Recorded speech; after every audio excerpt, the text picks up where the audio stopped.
So myself Kundan Deval, I'm going to teach you environmental studies. So last class में हमने जाना था environmental studies का introduction and the multidisciplinary nature of environment. और इस class में we are gonna know about the ecosystem. Ecosystem is the most important part of environment. It is the unit when we study environmental studies. सो आप लोगों ने last class में जाना था कि इन्वायरमेंटल स्टडीज क्या है, हम क्यों पढ़ते हैं, ह्यूमन बीइंग के लिए उसका क्या इम्पोर्टेंस है, and like how it is multi disciplinary subject. Like multi disciplinary means जिसमें कि एक डिसिप्लिन नहीं होता, बहुत सारे डिसिप्लिन्स होते हैं. तो हम जब इन्वायरमेंटल स्टडीज पढ़ते हैं तो हम ह्यूमन के बारे में पढ़ते हैं, साइंस के बारे में पढ़ते हैं, सोशियोलॉजिकल एस्पेक्ट्स पढ़ते हैं, मैथमेटिक्स पढ़ते हैं टू कैलकुलेट थिंग्स. हम फिजिक्स पढ़ते हैं क्योंकि हमारे इन्वायरमेंट में जैसे एयर है, बहुत सारी फिजिकल चीजें हैं. देन हम केमिस्ट्री पढ़ते हैं, देन हम बायोलॉजी पढ़ते हैं जो कि इन्वायरमेंटल स्टडीज के जो बायोलॉजिकल कंपोनेंट्स हैं उनको जानने के लिए. तो introduction to environmental studies and its multidisciplinary nature, आपको ये वाली क्लास जिन लोगों ने अटेंड की है वेरी गुड. जो नहीं कर पाए वो उनके डैशबोर्ड में उनको रिकॉर्डेड क्लास मिल जाएगा. So please go through it. And the so that was the first unit, and the second unit is about ecosystem. So we gonna study ecosystem in this unit. So first of all, what is the ecosystem? So ecosystem is the basic functional unit of ecology. The term ecosystem is coined from a Greek word meaning study of home. So जब हम study करते हैं किसके बारे में, हमारे home मतलब जिस जगह पे हम रहते हैं. सो व्हाट इज इकोसिस्टम या पारिस्थितिकी तंत्र? What is this? मतलब जहां हम रह रहे हैं, हमारे आसपास जो भी चीजें हैं, दैट इज ए इकोसिस्टम. हमारे चारों तरफ इन्वायरमेंट है, तो उसका जो सिस्टम है जिसमें हम रह रहे हैं, that is ecosystem. So what is the definition of ecosystem? A group of organism interacting among themselves and with environment is known as ecosystem. So what we have in ecosystem? A group of organism means the biotic factor, and they are interacting with the environment. So the abiotic factor. So the interaction of the biotic and abiotic factor is known as ecosystem. So it can be the community of different species interacting with one another, with their non-living environment, and one another and with their non-living environment exchanging energy and matter. So what they exchange? Energy and matter. When we interact with each other, when the species interact with each other or they interact with their environment. तो पारिस्थितिकी तंत्र या ecosystem में क्या होता है? Biotic factor होते हैं लाइक जैविक, और एबायोटिक मतलब कि अजैविक, और वो आपस में इंटरेक्ट करते हैं और अपने इन्वायरमेंट के साथ में इंटरेक्ट करते हैं. सो जैसे कि मतलब हम इकोसिस्टम मानते हैं, जैसे कि हम वी आर ह्यूमन बीइंग, जो हम इंसान है वो भी एक इकोसिस्टम का पार्ट है. जब हम लोग डायरेक्टली तो सन से हमें सारी एनर्जी मिलती है, लेकिन हम डायरेक्टली सन से फोटोसिंथेसिस नहीं कर सकते. वी और any other animal need to need plants. तो प्लांट्स पहले सन से एनर्जी लेते हैं, फिर उसको फोटोसिंथेसिस करके फूड बनाते हैं, देन ह्यूमन बीइंग और अदर एनिमल जो है उस एनर्जी को लेते हैं प्लांट्स के थ्रू. तो इस तरह से ये क्या हुआ, एक सिस्टम है पूरा. तो दैट इज द इकोसिस्टम. जो हमारे होम, जो हमारी सराउंडिंग है, उसका सिस्टम इज इकोसिस्टम. इसमें बायोटिक फैक्टर होंगे, एबायोटिक फैक्टर होंगे, और उनकी आपस की इंट्रैक्शंस होंगी. सो जब हम लोग बात करते हैं इकोसिस्टम की। तो इकोसिस्टम है इकोलॉजी की बेसिक यूनिट, है ना। तो टाइप ऑफ इकोसिस्टम, अब जैसे इकोसिस्टम कितने प्रकार के होते हैं, उसके क्या क्या टाइप्स हैं। तो एक तो होता है नेचुरल इकोसिस्टम, जो प्राकृतिक रूप से पाया जाता है, जो हमारे आसपास सब कुछ है। तो इसमें क्या क्या होता है, टेरेस्ट्रियल इकोसिस्टम और एक्वेटिक। टेरेस्ट्रियल मतलब कि जो जमीन पे है, सारा टेरिटोरी पे है, तो दैट इज टेरेस्ट्रियल इकोसिस्टम। तो इसके अंदर ग्रासलैंड इकोसिस्टम आएगा, फॉरेस्ट इकोसिस्टम आएगा, डिजर्ट इकोसिस्टम आएगा, एक्सेट्रा, मतलब जो भी हमारे आसपास जो भी इकोसिस्टम है जो जमीन पे है, टेरिटरी पे है। उसके बाद में आएगा एक्वेटिक इकोसिस्टम। तो एक्वेटिक इकोसिस्टम में क्या क्या होगा, जैसे कि जो चीज पानी में, पानी से रिलेटेड जो भी इकोसिस्टम्स है, जैसे नदी में भी बायोटिक एनिमल्स रहते हैं, एबायोटिक वहां पे वाटर है, अलग तरह के मिनरल्स है, इनका आपस में इंटरेक्शन होता है। तो वो क्या होता है, वाटर में जो इंटरेक्शन है वो है एक्वेटिक इकोसिस्टम। तो एक्वेटिक में जैसे रनिंग वाटर इकोसिस्टम है, फिर स्टैंडिंग वाटर, जैसे कि रनिंग में क्या क्या आएगा, रिवर वगैरह, स्टैंडिंग में जैसे कि पोन्ड्स है, लेक्स है, फिर मैराइन इकोसिस्टम है। मैराइन मतलब जो सी से रिलेटेड, समुद्र से रिलेटेड इकोसिस्टम है। इसके बाद में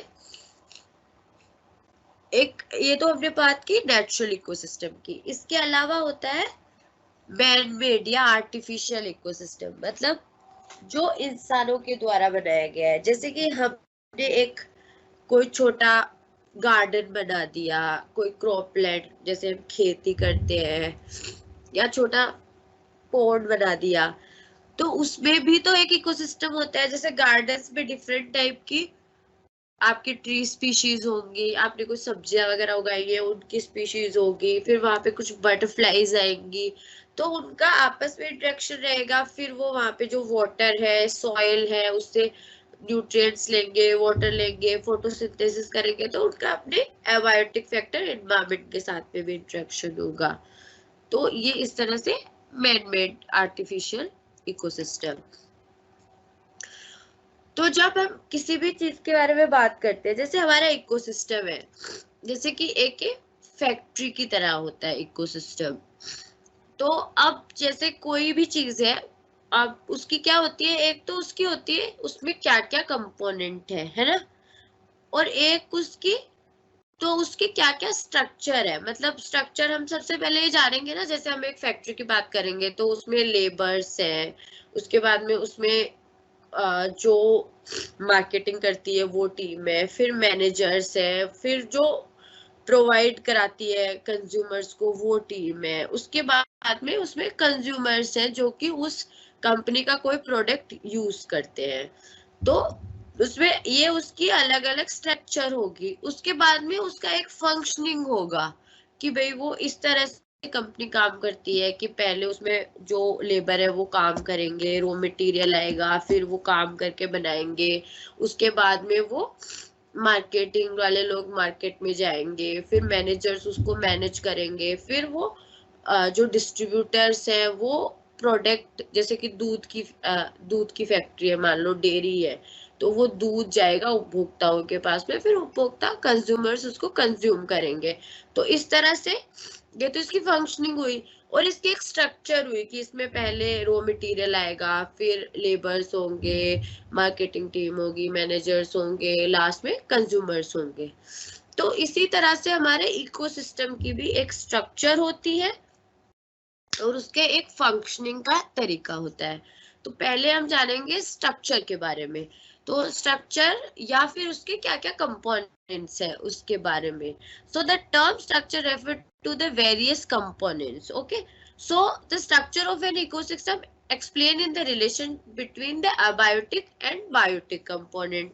so so हमारे स्ट्रक्चर में क्या क्या होंगे, इसके कंपोनेंट्स होंगे। तो किस तरह से दो मेजर कैटेगरीज क्या हुई, बायोटिक एंड एबायोटिक। तो अब बायोटिक और एबायोटिक, तो एबायोटिक कंपोनेंट्स में क्या आएगा, एबायोटिक कंपोनेंट्स के अंदर आएंगे जो आपके नॉन लिविंग कंपोनेंट्स है, जैसे कि वहां पे क्या क्या किस तरह का मतलब जैसे एयर है, सॉइल है, न्यूट्रिएंट्स है, ये सब आएंगे आपके एबायोटिक कंपोनेंट में। वहाँ का क्या पीएच है, वहाँ की क्या न्यूट्रिएंट कंडीशन है, कि सॉइल है, एयर है, वाटर है, ये सब आएगा एबायोटिक कंपोनेंट में। बायोटिक कंपोनेंट्स में क्या आएंगे, लिविंग कंपोनेंट्स है ना, जो कि बायोटिक मतलब कि जो बायोलॉजी से रिलेटेड है, जो लिविंग कंपोनेंट्स है। तो इसमें क्या क्या होंगे लिविंग कंपोनेंट्स में, प्लांट्स, एनिमल्स और माइक्रो ऑर्गेनिजम्स। तो हमारी जो सारी एनर्जी है वो कैसे आती है, इकोसिस्टम की जो भी एनर्जी है ये आती है सन से। तो सन से उस एनर्जी को कौन कैप्चर करता है, सबसे पहले प्लांट्स। प्लांट्स सन से एनर्जी लेते हैं, सॉइल से न्यूट्रिएंट्स लेते हैं, फोटोसिंथेसिस करते हैं और उसके थ्रू अलग अलग तरह के हमें उनसे लीफ है, फ्रूट से अलग अलग तरह के प्रोडक्ट्स मिलते हैं। तो जैसे अब कंपनी में जो लेबर्स होते हैं वो चीजों को, जो रॉ मटेरियल आता है उससे प्रोडक्ट बनाते हैं। तो प्लांट्स उनकी तरह हो गए। तो प्लांट सबसे पहले, तो प्लांट क्या हुए, प्रोड्यूसर्स, क्योंकि सबसे पहले इन्होंने, कोई कंपनी जैसे कोई रॉ मटेरियल से हमें प्रोडक्ट बना के देती है कोई इंडस्ट्री, वैसे प्लांट्स हमारा जो नेचुरल इकोसिस्टम है इसमें प्रोड्यूसर्स है, उत्पादक है, क्योंकि वो उत्पादन करते हैं, प्रोडक्शन करते हैं एनर्जी सन से लेके, और उसको एक ईटेबल एनर्जी के फॉर्म में कन्वर्ट करते हैं। फिर उसके बाद में एनिमल्स। एनिमल्स क्या होते हैं, एनिमल्स होते हैं कंज्यूमर्स, क्योंकि जैसे प्लांट प्रोड्यूसर है क्योंकि वो सन से एनर्जी लेके प्रोड्यूस कर रहे हैं, और उसके बाद में एनिमल उसको खा रहे हैं, जैसे कि एक हिरण है, डियर है, वो क्या करेंगे, वो पत्तियां खाएंगे, है ना, तो वो क्या हो गए, कंज्यूमर। ठीक है, उसके बाद में उन पत्तियों को कोई उस हिरण को कोई शेर खा लेगा, तो वो भी क्या है, कंज्यूमर है, क्योंकि उसने पहले पत्तियों को हिरण ने खाया, फिर उसने हिरण को शेर ने खा लिया। तो इस तरह से जब जब कोई भी लिविंग मटेरियल है, जब वो डाई हो जाता है या फिनिश हो जाता है, तो क्या होता है, वो वापस उसका डिकम्पोजिशन होता है। जैसे कि प्लांट मर गया, एनिमल मर गया, तो वो क्या होगा, उसका डिकम्पोजिशन होगा। तो उसके लिए माइक्रो ऑर्गेनिजम्स होते हैं छोटे छोटे सॉइल में, जो उसको डिकम्पोज करेंगे। तो माइक्रो ऑर्गेनिज्म को हम क्या बोलते हैं, डिकम्पोजर्स। मतलब वो एक तरीके से एनर्जी प्रोड्यूस भी कर रहे हैं और एनर्जी को कंज्यूम भी कर रहे हैं, वो दोनों काम कर रहे हैं, तो उनको हम बोलते हैं डिकम्पोजर्स। तो पहले प्रोड्यूसर्स या उत्पादक, जो कि प्लांट्स है, जो कि उत्पादन करते हैं सारी एनर्जी का। उसके बाद में कंज्यूमर्स या एनिमल्स, जो कि कंज्यूम, उपभोक्ता, जो कि कंज्यूम या उपभोग करते हैं। और उसके बाद में माइक्रो ऑर्गेनिजम्स या डिकम्पोजर्स।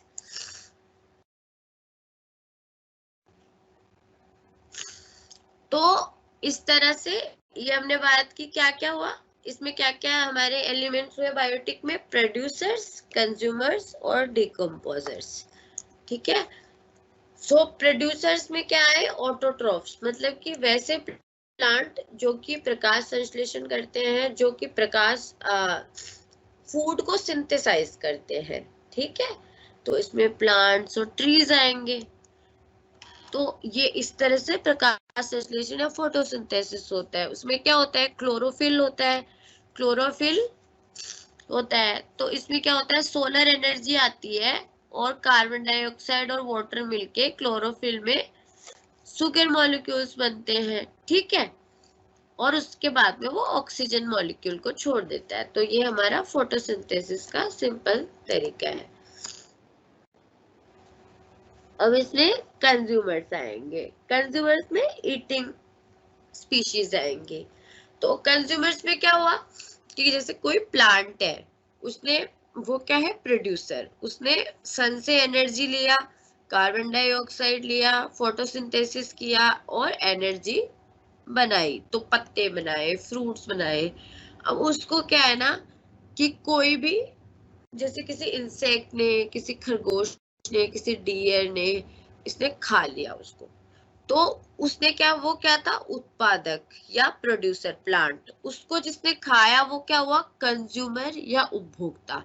तो उसने पहले खाया, सबसे पहले किसने खाया, डियर ने, या जो भी हर्बीवोर स्पीशीज होती है जो कि प्लांट्स खाती है, उसको हम क्या कहेंगे, प्राइमरी उपभोक्ता, ठीक है, या प्राइमरी कंज्यूमर, ठीक है। उसके बाद में उस डियर को किसी और ने खा लिया, उस डियर को शेर ने खा लिया, तो वो शेर क्या हुआ, द्वितीय उपभोक्ता या सेकेंडरी कंज्यूमर, ठीक है। उसको किसी और ने खा लिया तो वो टर्शरी हो गया। इस तरह से ये पूरी चेन चलती है, तो इस चेन को हम क्या बोलते हैं, फूड चेन, ठीक है। तो प्राइमरी कंज्यूमर में आएंगे हर्बीवोरस, उसके बाद में सेकेंडरी कंज्यूमर्स आएंगे, जैसे कि अब चूहे ने प्लांट को खाया, चूहे को कैट ने खा लिया, है ना, तो ये आ गया सेकेंडरी कंज्यूमर, है ना। अब जो लॉयन ने खा लिया उस कैट को, है ना, तो वो क्या हो गया, टर्शरी कंज्यूमर, है ना, या तृतीय उपभोक्ता। तो इस तरह से ये क्या हो गई हमारी फूड चेन, ठीक है। इसके बाद में इसी फूड चेन में जब कोई भी प्राइमरी या सेकेंडरी कंज्यूमर है या जो प्रोड्यूसर है, जब वो डेड हो गया तो उसकी बॉडी को डिकम्पोज करेंगे माइक्रो ऑर्गेनिज्म, तो इसके बाद में इसमें क्या आएंगे, माइक्रो ऑर्गेनिजम्स या डिकम्पोजर्स फूड में, फूड चेन में। तो अब हमारे पास इसके, ये तो हमारे थे बायोटिक। अब एबायोटिक में क्या है, फिजिकल कंपोनेंट्स जैसे कि एयर, वाटर, सनलाइट, है ना, नॉन जैविक में, ठीक है। उसके बाद में केमिकल कंपोनेंट्स जैसे कि कार्बन, हाइड्रोजन, नाइट्रोजन, जो वेरियस टाइप के न्यूट्रिएंट्स होते हैं वो सब, ठीक है। अब ये तो हमने बात की हमारे इकोसिस्टम की स्ट्रक्चर की, कि भाई इसमें उपभोक्ता है, कंज्यूमर है, प्राइमरी कंज्यूमर है, सेकेंडरी कंज्यूमर है, टर्शरी कंज्यूमर्स है। इसके बाद में हम बात करेंगे, ये तो क्या बात थी, इसकी संरचना या स्ट्रक्चर के बारे में। अब हम बात करेंगे हमारा जो इकोसिस्टम है उसके फंक्शन या कार्य प्रणाली के बारे में। Now we're gonna talk about the function of an ecosystem.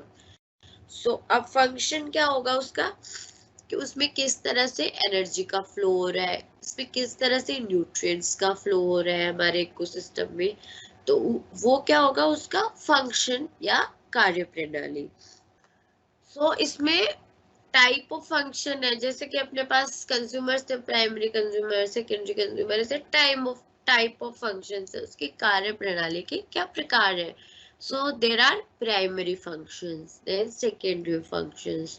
So what is the primary function of an ecosystem, what is the primary function when we talk about an ecosystem. सबसे पहले क्या आता है, सन से एनर्जी बनती है plants के द्वारा, तो प्राइमरी क्या हुआ इसका, फोटोसिंथेसिस, प्राइमरी फंक्शन हुआ फोटोसिंथेसिस, ठीक है। उसके बाद में सेकेंडरी फंक्शन है कि उस फूड को हमने कंज्यूमर्स और उसमें डिस्ट्रीब्यूशन हुआ। जैसे हम फैक्ट्री में पहला फंक्शन क्या होता है, भाई जो रॉ मटेरियल है उससे हम प्रोड्यूस को बनाएंगे, उससे जैसे अब डेयरी में सबसे पहले हम मिल्क बनाएंगे, दही बनाएंगे, पनीर बनाएंगे, तो सबसे पहले क्या हुआ उसका मैन्युफैक्चरिंग। सो अपने इकोसिस्टम में मैन्युफैक्चरिंग कैसे होती है, फोटोसिंथेसिस से प्लांट्स करते हैं। उसके बाद में फैक्ट्री में क्या होगा, जो दूध है, जो दही है, जो पनीर है, उसका डिस्ट्रीब्यूशन होगा। तो इधर अपनी नेचुरल फैक्ट्री में क्या होता है, सेकेंडरी फंक्शन, जो अपनी एनर्जी है उसका डिस्ट्रीब्यूशन कंज्यूमर्स में, एनिमल्स में, ठीक है। टर्शरी फंक्शन में क्या होता है,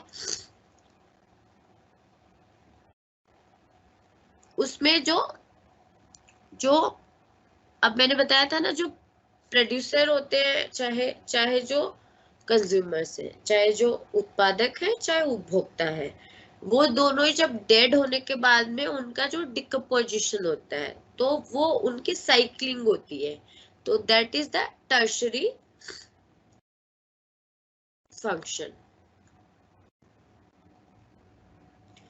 तो अपन अब अपने फंक्शनिंग को समझने के लिए हम ऐसे, ये तो हमने ऐसे समझा कि प्राइमरी सेकेंडरी, अब इसको हम डिटेल में समझने के लिए कि अपनी फंक्शनिंग किस तरह से होती है इकोसिस्टम में, सो हम जानेंगे एक तो एनर्जी का फ्लो कैसे होता है ना, ठीक है। उसके बाद में हम जानेंगे कि इसमें न्यूट्रिएंट साइक्लिंग कैसे होती है ना। तो एनर्जी के फ्लो में फूड चेन है, फूड वेब्स है, फूड पिरामिड्स है, जिसके बारे में मैं अभी आपको डिटेल में बताऊंगी। तो एनर्जी फ्लो होगा इकोसिस्टम में, कैसे होगा, सबसे पहले फोटोसिंथेसिस से एनर्जी बनेगी, उसके बाद में वो प्राइमरी कंज्यूमर या प्राथमिक उपभोक्ता के पास जाएगी, फिर सेकेंडरी कंज्यूमर या द्वितीयक उपभोक्ता के पास जाएगी, फिर टर्शरी कंज्यूमर या तृतीयक उपभोक्ता के पास जाएगी, ठीक है। तो क्या हुआ, कैसे हुआ, पहले सबसे पहले सन से प्रोड्यूसर्स ने फोटोसिंथेसिस के थ्रू क्या किया, एनर्जी का यूज किया, प्रोडक्शन किया, उसमें कुछ एनर्जी हीट में निकल गई, फिर वो कंज्यूमर के पास गई, प्राइमरी सेकेंडरी टर्शरी, उस प्रोसेस में भी कुछ हीट में निकल गई, फिर वो डिकम्पोजर्स के पास गया, उसमें फिर कुछ प्रोसेस में वो हीट में निकल गया, और फिर इनऑर्गेनिक न्यूट्रिएंट पूल में चला गया, फिर वो न्यूट्रिएंट वापस प्रोड्यूसर के पास, और सन के थ्रू उसने एनर्जी का निर्माण किया। तो जब हम एनर्जी की बात करते हैं तो हमेशा आपने जो थर्मोडायनेमिक्स के जो 3 लो है वो होते हैं कि भाई एनर्जी ना तो बनाई जा सकती है ना डिस्ट्रॉय की जा सकती है, पहला रूल जो है। दूसरा रूल क्या है कि एनर्जी ट्रांसफॉर्म होती है एक फॉर्म से दूसरी फॉर्म में, लेकिन उसमें थोड़ी एनर्जी लॉस हो जाती है। तीसरा लॉ क्या है,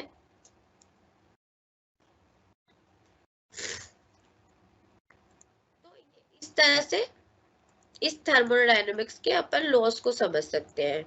तो अब इसमें क्या हुआ, फर्स्ट में कि भाई एनर्जी थोड़ी से कि वो डिस्ट्रॉय नहीं होती, वो एक फॉर्म से दूसरी फॉर्म में जाती है, जैसे कंज्यूमर से चली गई प्रोड्यूसर्स के पास में, है ना। तो पर इस प्रोसेस में कुछ एनर्जी का लॉस हो जाता है हर एक लेवल पे। इन लेवल्स को हम क्या बोलते हैं, ट्रॉफिक लेवल, ठीक है। ठीक है, अब हम बात करेंगे, ये तो हमने बात की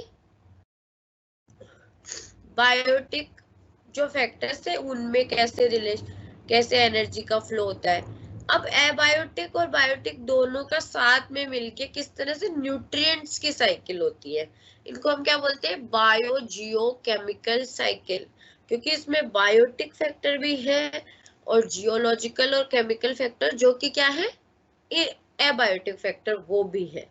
तो ये क्या होते हैं, बायोजियोकेमिकल साइकिल्स या न्यूट्रिएंट साइकिल्स। सो न्यूट्रिएंट्स क्या है, the elements which are essential for the survival of both plant and animal are called as nutrients, ठीक है। सो इसमें एक तो होते हैं माइक्रो न्यूट्रिएंट्स, है ना, जैसे कि oxygen, nitrogen, carbon, calcium, magnesium, जो कि थोड़ी अमाउंट में हमें नीडेड होते हैं। दूसरे होते हैं मैक्रो, माइक्रो मतलब कम, मैक्रो मतलब ज्यादा, जो थोड़ा ज्यादा अमाउंट में हमें नीडेड होते हैं, है ना, ठीक है। तो ये क्या होंगे, मैक्रो। और मैक्रो में आगे, सॉरी, मैक्रो में है oxygen, nitrogen, carbon, calcium, magnesium and phosphorus. और माइक्रो जो कि कम अमाउंट में नीडेड है, उसमें है बोरोन, कोबाल्ट, स्ट्रोंजियम, जिंक, कॉपर, ये भी थोड़ी थोड़ी अमाउंट में नीडेड होते हैं इकोसिस्टम में। सो न्यूट्रिएंट साइकिल क्या है, बायोटिक और एबायोटिक के बिटवीन में न्यूट्रिएंट की साइकिल, जिसको हम बायोजियोकेमिकल साइकिल भी बोलते हैं। तो इसमें हम मेजर जो न्यूट्रिएंट्स हैं उनकी साइकिल इनके बारे में पढ़ेंगे, जैसे कि carbon, hydrogen, oxygen, nitrogen etcetera. तो सबसे पहले हम बात करेंगे किसके बारे में, hydrogen hydrological cycle. So what is hydrological cycle? Water क्या होता है? वाटर का क्या फॉर्मूला होता है? H2O, 2 हाइड्रोजन और 1 ऑक्सीजन. तो हाइड्रोलॉजिकल साइकिल क्या है? जो कि हमारे वाटर से रिलेटेड है. ठीक है, तो वो हाइड्रो मतलब हाइड्रोजन, तो हाइड्रोजन और ऑक्सीजन की जो साइक्लिंग है वो होगी हमारी वाटर की साइकिल. ठीक है, सो movement of water in a cyclic manner is known as hydrological cycle.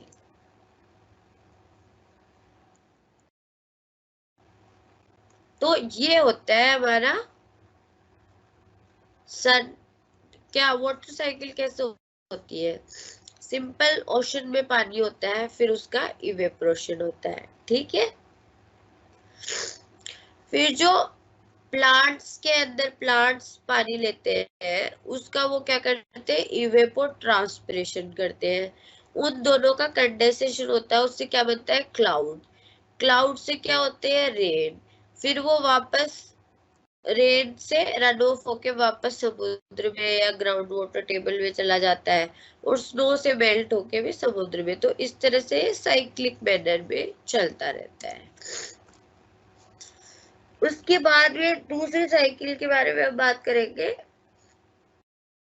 Carbon cycle के बारे में. जो कार्बन किस तरह से हमारे वातावरण में या हमारे इकोसिस्टम में साइक्लिक मैनर में घूमती है. तो कार्बन की साइकिल कैसे होती है? कार्बन कहाँ कहाँ से आता है हमारे पास में? तो फॉसिल फ्यूल से, है ना, या सॉइल ऑर्गेनिक मैटर में, जो जमीन के अंदर से हमारे पास आता है कार्बन. तो ये क्या होता है? सॉइल ऑर्गेनिक मैटर में जो कार्बन है वो प्लांट्स के द्वारा आए अवशोषित होगा. फिर जो एटमॉस्फेयर में जो CO2 है वो भी प्लांट्स के द्वारा अवशोषित होगी फोटोसिंथेसिस में. ठीक है, लेकिन रेस्पिरेशन में वापस कार्बन एटमॉस्फेयर में निकल जाएगी. ठीक है, अब जो फॉसिल फ्यूल में जो कार्बन है वो क्या है ना, हम फॉसिल फ्यूल के जो इंडस्ट्रीज है, जैसे कि हम गाड़ियां चलाते हैं, फॉसिल फ्यूल जहाँ भी यूज करते हैं, उससे CO2 एटमॉस्फेयर में जाएगी और सी में डिकम्पोजिशन के थ्रू वापस डिकम्पोज हो जाएगी. उसके अलावा इंडस्ट्रीज में जो कंबशन होगा उससे CO2 जाएगी. ठीक है, तो ये इस तरह से कार्बन की साइक्लिंग चलती है.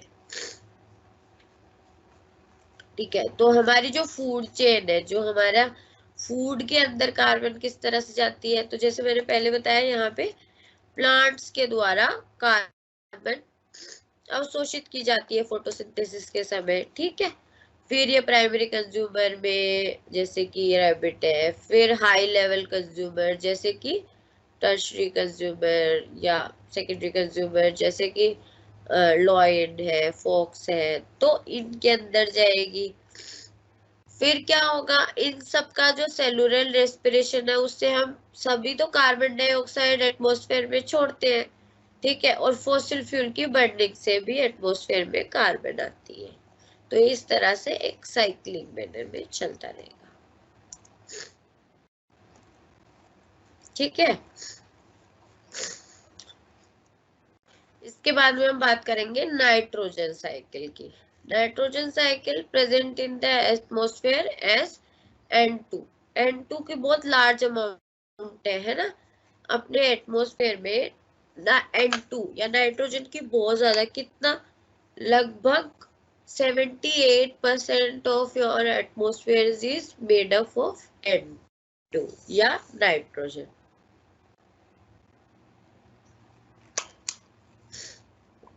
और प्लांट्स के लिए भी नाइट्रोजन बहुत आवश्यक है. लेकिन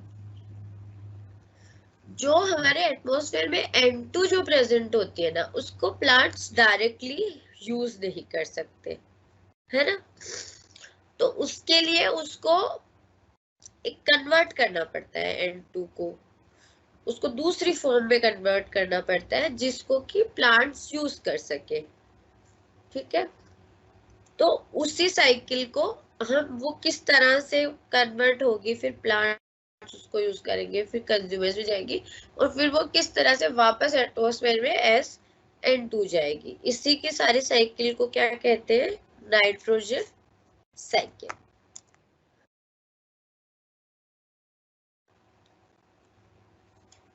तो ये है हमारी नाइट्रोजन साइकिल। तो इसमें दो इम्पोर्टेंट जो स्टेप्स होती है वो होती है, एक होती है नाइट्रिफिकेशन और एक डीनाइट्रिफिकेशन। ठीक है।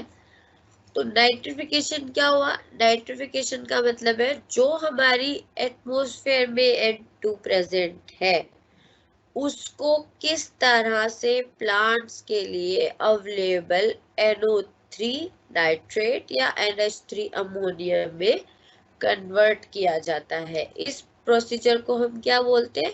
नाइट्रोजन फिक्सेशन या नाइट्रिफिकेशन। ठीक है। और जब ये वापस एटमॉस्फेयर में एज ए N2 छोड़ी जाती है इसको हम बोलते हैं डीनाइट्रिफिकेशन। क्या बोलते हैं? डीनाइट्रिफिकेशन। ठीक है। तो ये इस तरह से आपके एटमॉस्फेयर में क्या प्रेजेंट है? N2, जो कि 78% ऑफ वॉल्यूम को बनाता है। लेकिन ये डायरेक्टली हम यूज नहीं कर सकते इसे प्लांट्स। तो इधर क्या होते हैं, जो प्लांट्स के रूट होते हैं या जो सॉइल होते हैं उसमें कुछ बैक्टीरियाज होते हैं, है ना। तो वो क्या करते हैं, इस नाइट्रोजन N2 को NO3 या NH4 में कन्वर्ट कर देते हैं। इसको हम क्या कहते हैं? Nitrogen fixation. और इन बैक्टीरियाज को क्या बोला जाता है? Nitrogen fixing bacterias. ठीक है। और उसके बाद में दूसरा क्या होता है? नाइट्रिफिकेशन। ठीक है।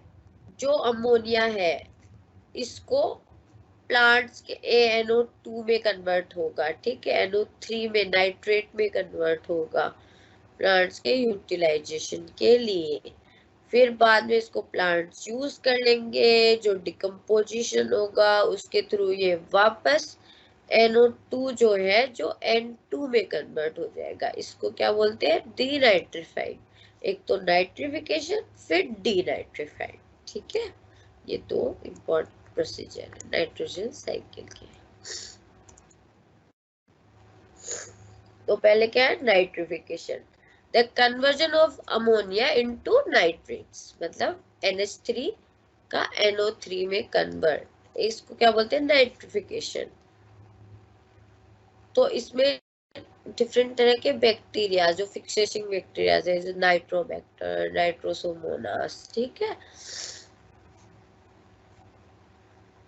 फिर उसके बाद क्या होगा? वापस डीनाइट्रिफिकेशन होगा जब नाइट्रेट को नाइट्रोजन में कन्वर्ट करेंगे। इनको क्या बोलते हैं? सेंट्रीफाइंग बैक्टीरिया, जैसे सुडोमोनास फेसिनिस। ठीक है। इसके बाद में दूसरा हमारी चौथी साइकिल कौन सी है? Phosphorus cycle. ठीक है। सॉरी।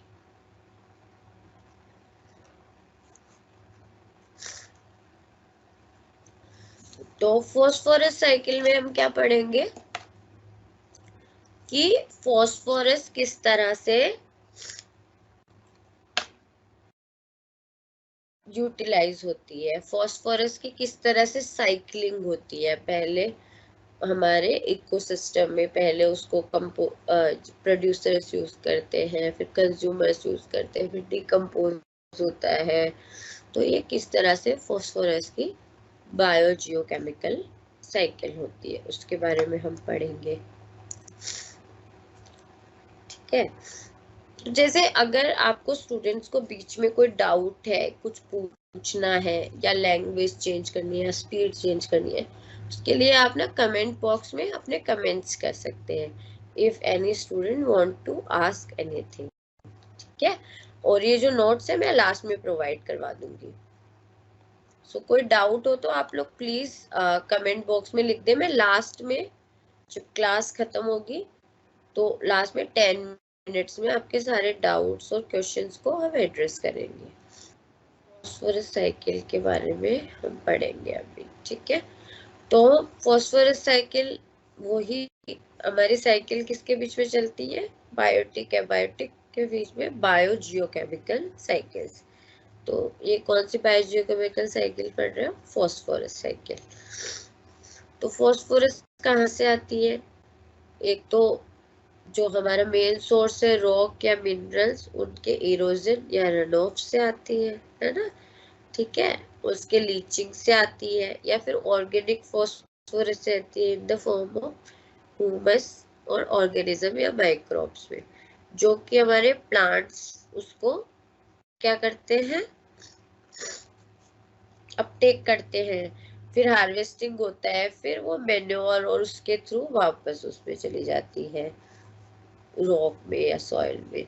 इसके अलावा फर्टिलाइजर्स के फॉर्म में हम आजकल क्या करते हैं, फर्टिलाइजर्स डालते हैं ना सॉइल में, तो वो भी फॉस्फोरस उसके थ्रू भी इंजेक्ट की जाती है ताकि उसको प्लांट इनटेक कर पाए। तो ये तो बात हो गई हमारी बायोजियोकेमिकल साइकिल्स की। तो हमने आज क्या क्या पढ़ा, इकोसिस्टम की डेफिनेशन की, इकोसिस्टम क्या है, फिर उसके क्या क्या कंपोनेंट्स है, बायोटिक एबायोटिक, फिर उसकी क्या स्ट्रक्चर है, तो स्ट्रक्चर में क्या है, एबायोटिक में क्या क्या है, बायोटिक में कौन से कंपोनेंट्स है, प्रोड्यूसर है, प्राइमरी कंज्यूमर है, सेकेंडरी कंज्यूमर है, टर्शरी कंज्यूमर्स है, उनके बारे में। उसके बाद में हमने जाना, ये तो स्ट्रक्चर की बात हुई, उसके बाद में हमने जाना कि इकोसिस्टम की क्या फंक्शनिंग है, कि वो किस तरह से काम करता है, उसमें किस तरह से एनर्जी का फ्लो होता है फूड चेन के माध्यम से, किस तरह से न्यूट्रिएंट्स का फ्लो होता है बायोजियोकेमिकल साइकिल्स के माध्यम से। तो बायोजियोकेमिकल साइकिल्स कौन कौन सी, फिर जो इम्पोर्टेंट है जैसे कि नाइट्रोजन साइकिल, कार्बन साइकिल, हाइड्रोसाइकिल, उसके बाद में हाइड्रोलॉजिकल साइकिल, उसके बाद में फॉस्फोरस साइकिल। तो इसमें सबसे इम्पोर्टेंट है आपकी nitrogen cycle and carbon cycle. तो इन दोनों को आप बहुत अच्छे से पढ़ें। और जो नाइट्रोजन साइकिल में नाइट्रिफिकेशन क्या होता है, डीनाइट्रिफिकेशन कैसे होता है, इस सब के बारे में पढ़िए अच्छे से। तो ये तो हमारी बात हो गई इकोसिस्टम के स्ट्रक्चर और फंक्शन के बारे में, उसकी डेफिनेशन के बारे में। तो अब जैसे इकोसिस्टम में उसके फंक्शन में एक और चीज होती है, क्या होता है, इकोलॉजिकल सक्सेशन। सक्सेशन क्या होता है, सक्सेशन मतलब एक फॉर्म से दूसरी फॉर्म में कन्वर्ट होना। तो इकोलॉजिकल सक्सेशन में क्या होता है, इन एरिया वन कम्युनिटी में be replaced by another community, कि वो एक और by a series of communities, मतलब उसमें वो चेंज हो रही है, तो उसको हम बोलेंगे ecological succession. Thus, the progressive replacement of one community by another till the development of stable community is in particular areas called as ecological succession. तो क्या होगा, प्रोग्रेसिव रिप्लेसमेंट होगा, ठीक है, till the development of stable community, इसको हम क्या बोलेंगे, इकोलॉजिकल सक्सेशन। सो इकोलॉजिकल सक्सेशन की क्या क्या स्टेज होंगी, ये क्या सीरीज में होगा ना, टिल जब तक कि हमें स्टेबल कम्युनिटी ना मिले तब तक।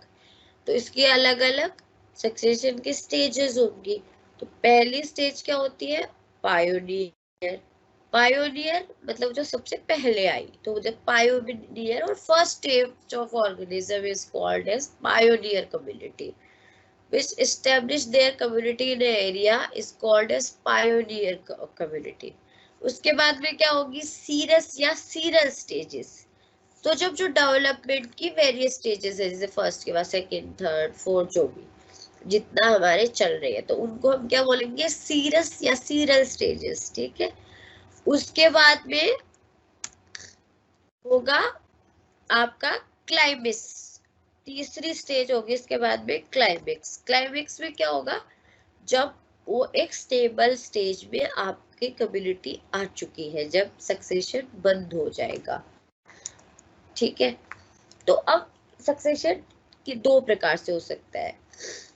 एक तो क्या होगा कि जैसे आपका ये सक्सेशन हो रहा है, एक से दूसरे फॉर्म में कम्युनिटी चेंज हो रही है। ठीक है, तो पहले वहां कुछ भी नहीं था। ठीक है, जैसे कि एक बैरल लैंड है, वहां कुछ भी नहीं था, वहां पे फर्स्ट कम्युनिटी आई, फिर सेकंड आई, फिर थर्ड आई, तो इसको तो हम बोलेंगे प्राइमरी सक्सेशन। अब मान लो वो थर्ड आई, वो क्लाइमेक्स पे पहुंच गई, उसके बाद में वहां पे कोई नेचुरल क्लाइमेटी हो गई, जैसे फायर हो गया, कोई कुछ फ्लड आ गया, तो वो सारी कम्युनिटी डिस्ट्रॉय हो गई, फिर वापस से वो फर्स्ट स्टेज से दूसरी कम्युनिटी आई। तो इस तरह के सक्सेशन को बोलेंगे सेकेंडरी सक्सेशन। सेकेंडरी मतलब वहां ऑलरेडी कुछ था, उसके ऊपर वापस से सक्सेशन स्टार्ट हुआ। और प्राइमरी मतलब कि वहां पे कुछ था ही नहीं और फर्स्ट स्टेज कम्युनिटी आई। तो प्राइमरी मतलब कुछ नहीं था, सेकेंडरी मतलब जो दोबारा सक्सेशन होगा। ठीक है,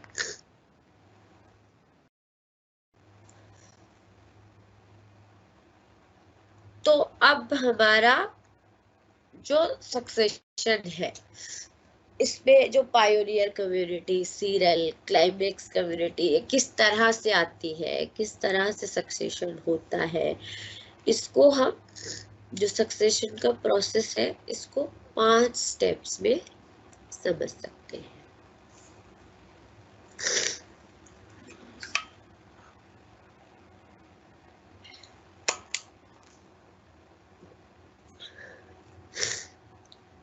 कितने स्टेप में समझ सकते हैं हम सक्सेशन के प्रोसेस को? 5 स्टेप्स में। ठीक है, तो पहला स्टेप क्या है? फर्स्ट स्टेप है न्यूडेशन, कि जहां पे एक बैरन एरिया बना है ना, तो इसको हम बोलेंगे न्यूडेशन। फिर इसके बाद में क्या होगा? इन्वेजन। इन्वेजन मतलब कि कोई चीज वहां पे आई है ना, so the establishment of one और मोर स्पीशीज ऑन द जो न्यूडेशन वाला हमारा बैरन एरिया है उस पे, तो इस स्टेज को क्या बोलेंगे? इन्वेजन। उसके बाद में एस्टैब्लिशमेंट, कि जो स्पीशीज है ना, वो वहां पे स्टैब्लिश हुई, उसका सीड जनरेट हुआ या ग्रो हो गया, तो उसको हम बोलेंगे एस्टैब्लिशमेंट। उसके बाद में कंपटीशन। कंपटीशन में क्या होगा?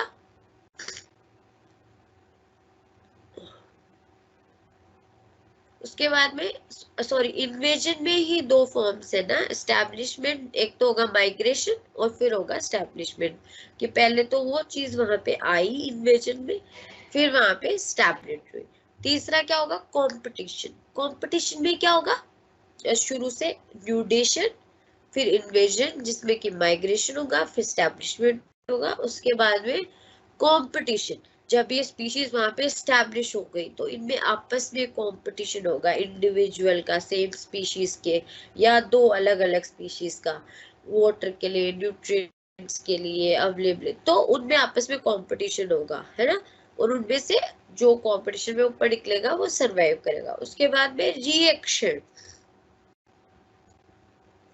तो इनमें क्या होगा कि जो कम्युनिटीज है, जो हमने बात की थी ना बीच में, सीरियल कम्युनिटी बनती है, पायोनियर, उसके बाद में सीरियल, तो उनमें आप एक रिएक्शन होगा कि वहां के इन्वायरमेंट के प्रति, और वो अपने आप को वहां पे उस या तो खुद को मॉडिफाई करेंगे या इन्वायरमेंट को मॉडिफाई करेंगे या अडॉप्ट होंगे, तो उसको बोलेंगे रिएक्शन। फिर उसके बाद में होगा उनका स्टेबलाइजेशन, जिससे कि हमें एक स्टेबल कम्युनिटी बोले मिलती है, और उसको हम क्या बोलते हैं? क्लाइमेक्स कम्युनिटी भी बोलते हैं। तो 5 स्टेप क्या हुए? Nudation, invasion, establishment, competition, sorry, nudation, invasion, competition, reaction and establishment. ठीक है, स्टेबलाइजेशन। तो ये बात हो गई हमारे सक्सेशन की।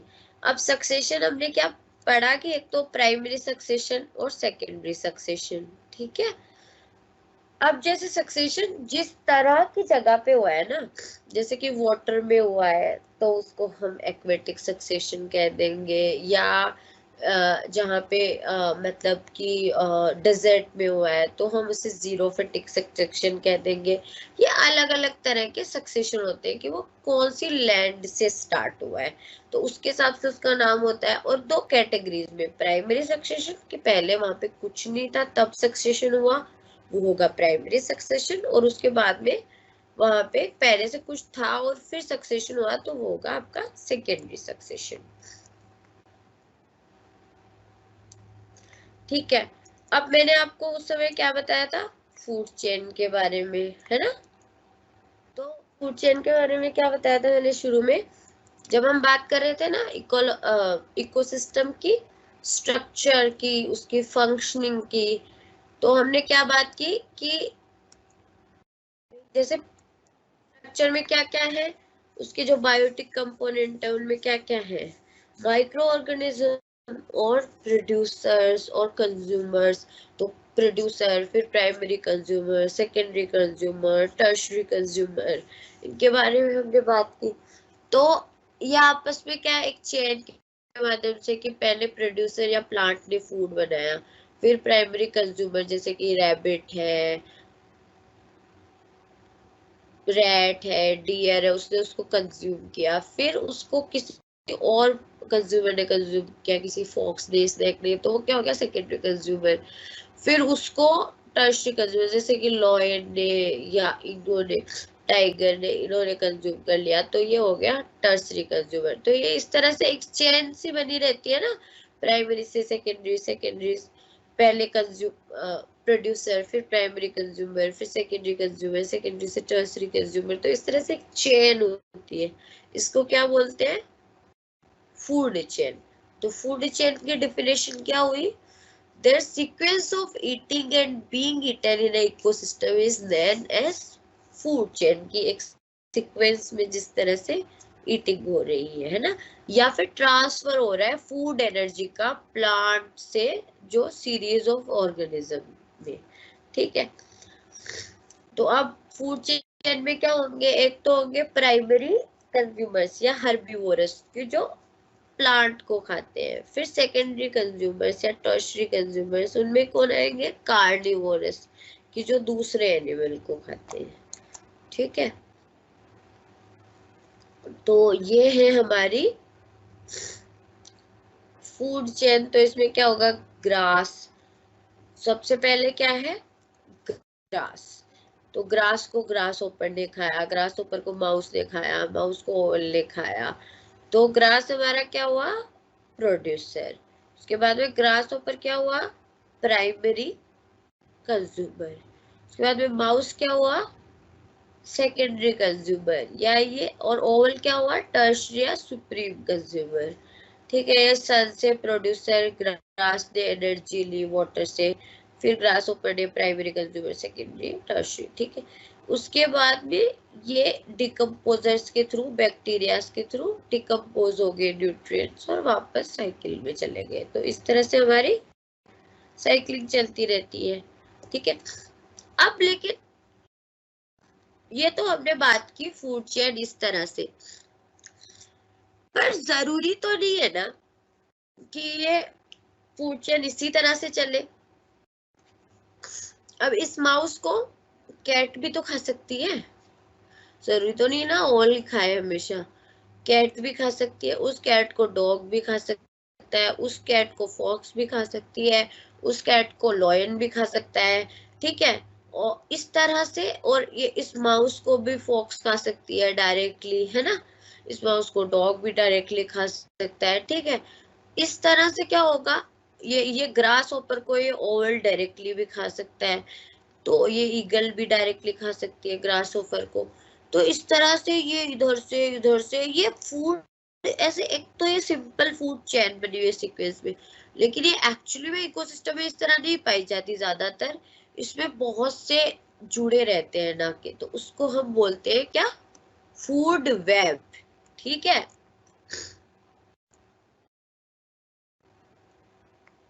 तो इंटरलॉकिंग होती है फूड वेब में, क्या होता है, आपस में इंटरलॉकिंग पैटर्न होता है वेरियस फूड चेन्स का ऑफ इकोसिस्टम में, इसको हम क्या बोलेंगे, फूड वेब, है ना। जैसे कि ग्रास को इंसेक्ट, रैट, डियर कोई भी खा सकता है इनमें से। फिर इनको बाद में कोई भी स्नैक खा सकता है, और ईगल खा सकता है, कैट खा सकता है, कोई भी इनको खा सकता है। फिर उनको भी लॉयन खा सकता है। ऐसे इस तरह से ये एक पूरा डियर को भी लॉयन खा सकता है, या डियर को फॉक्स ने खाया फिर उसको लॉयन ने खाया। तो ये इस तरह से इंटरलॉकिंग बनी रहती है। और जो ईच लेवल है जिसमें कि ये हम जो इंटरलॉकिंग बनी रहती है, जैसे कि इंसेक्ट है, रेट है, तो इस ईच लेवल को हम क्या बोलते हैं? Trophic level. ठीक है, तो इन ट्रॉफिक लेवल्स को क्या, जो फूड चेन में भी, फूड वेब में भी, और इसको फीडिंग लेवल या ट्रॉफिक लेवल बोलते हैं। T1 की जो सबसे पहले खाया, जो T2 ने बाद में खाया, T3, इस तरह से ये है ट्रॉफिक लेवल्स। ठीक है, अब ये फूड वेब या फूड चेन कहाँ हो सकती है? ग्रेजिंग की, जहाँ पे पहले घास था, उसके बाद में उसको खाया किसी डियर ने, फिर उसको लॉयन ने। और डिट्रिटियस, डिट्रिटियस मतलब जहाँ पे डिकम्पोजर्स है ना, जो डिकम्पोज करते हैं लास्ट में। तो ये दो तरह से हो सकती है, फूड वेब भी, फूड चेन भी, और भी तरह से हो सकती है। दो एग्जाम्पल से तो देखो, फूड वेब में क्या हुआ, ये ग्रीन प्लांट है, प्रोड्यूसर है, इसको गोट ने खाया। गोट को हो सकता है लॉयन सीधा खा जाए, इसको जैकॉल खाए या फॉक्स खाए। उसके बाद में रैबिट है, रैबिट को वाइल्ड कैट खा सकती है, जैकॉल खा सकता है, जैकॉल रैबिट को लॉयन भी खा सकता है। ठीक है, उसके बाद में माउस है, माउस को रैबिट ले सकता है, माउस से एनर्जी और ले सकते हैं, वाइल्ड कैट ले सकती है, माउस से स्नैक ले सकता है, स्नैक से काइट ले सकता है, काइट से लॉयन ले सकता है ना। तो इस तरह से ये पूरा एक वेब की तरह होती है ना। तो इसको हम क्या बोलेंगे? Food web. ठीक है,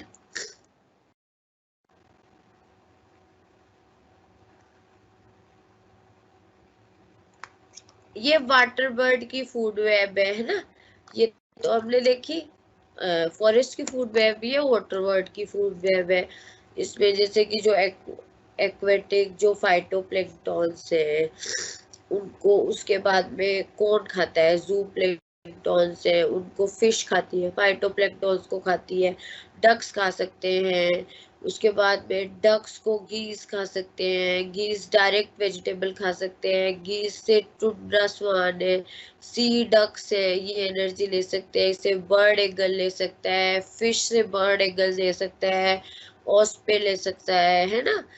तो इस तरह से ये जो फिशेस है वो फाइटोप्लैंक्टन को, जू प्लैंक्टन को, फिर फिश से लार्ज फिश उससे एनर्जी ले सकती है, बर्ड्स ले सकते हैं, है ना।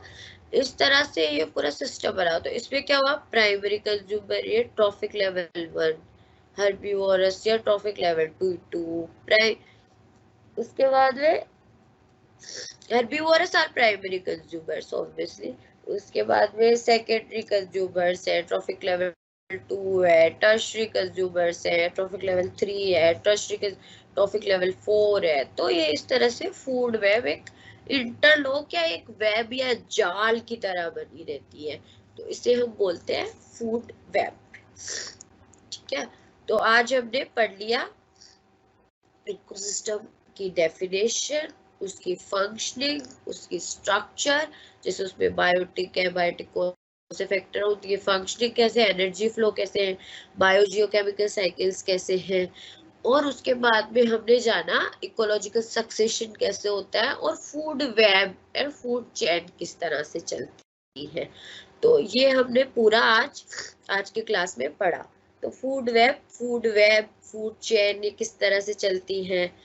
अब हम नेक्स्ट क्लास में पढ़ेंगे जो हमारे, एक तो इकोसिस्टम के डिफरेंट टाइप कौन से, फॉरेस्ट इकोसिस्टम किस तरह के होते हैं, उसके बाद में इकोसिस्टम का ह्यूमन के साथ में इंटरेक्शन और कंजर्वेशन की क्या रिक्वायरमेंट है, किस तरह से इकोसिस्टम डिस्ट्रॉय हो रहा है। और उससे पहले जो हमारे फूड वेब और हमने फूड चेन पढ़ी है, इसके बाद में हम क्या पढ़ेंगे? इसका सिग्निफिकेंस तो हमें पता ही है कि फूड वेब से एक दूसरे में एनर्जी ट्रांसफर्स होती है, साइक्लिंग होती है, न्यूट्रिएंट्स की, ये सब हमने पढ़ लिया। अब इसके बाद में हम नेक्स्ट क्लास में पढ़ेंगे इकोलॉजिकल पिरामिड, और उसके बाद में फॉरेस्ट के टाइप्स जो मैंने बताया किस तरह से, और फॉरेस्ट जो इकोसिस्टम के टाइप है फॉरेस्ट इकोसिस्टम के, और उसके कंजर्वेशन की क्या जरूरत है। ठीक है, तो ये आज की क्लास के लिए हमारा डन हो चुका है। अगर आपका कोई डाउट है तो आप चैट में पूछ लीजिए, मैं भी देख लूंगी, बता दूंगी। So if anyone have any doubt तो आप पूछ सकते हैं। बाकी पढ़ने के लिए आपको एसओएल के नोट्स प्रोवाइड हो जाएंगे, आप कोई बेसिक बुक पढ़ सकते हैं जैसे कि एरिक बर्जा है, और ये प्रेजेंटेशन भी I am gonna share with you guys. ठीक है, so thank you so much.